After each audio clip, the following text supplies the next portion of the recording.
had a great experience this week with a successful scenario with one of our ACL reconstruction clients.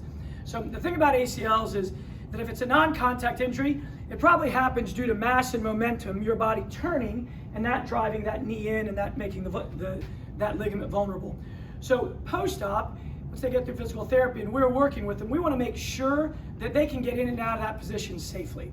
So, for example, we started this young woman in a stride stance, pretty stable, heel down to start, but then we wanted to do things that took her mass and momentum in this way. Not big and sexy, like bench pressing and squatting, but valuable to the task of protecting herself on a neural level and a muscular level. So we started by simply having her keep her eyes straight ahead, maybe with a little bit of stability, driving that hand around. And generally speaking, we start in small arcs and then go to bigger arcs.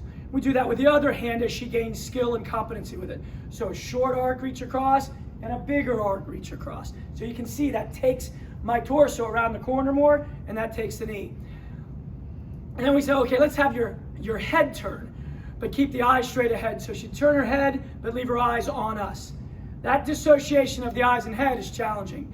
Very quickly, we have her turn her head with the eyes going with them. So we start short arc and then longer arc, following that same sequence. And then we've got to challenge the system more. So we take her down into that lunge and we go through the same process.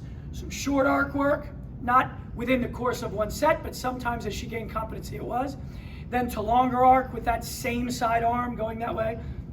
Opposite hand creating the motion and then getting into a bigger arc.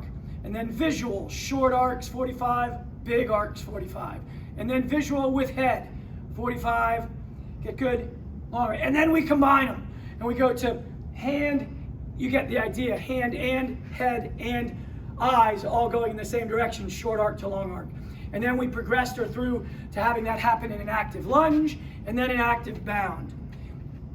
And the reason we're excited and presenting it to you today is because she's at a point where, man, now she is able to get in and out of there, what the Gray Institute would call oh gosh positions with that ACL, that she is very resilient and prepared for. We hope with your ACL reconstruction cases you can get there too.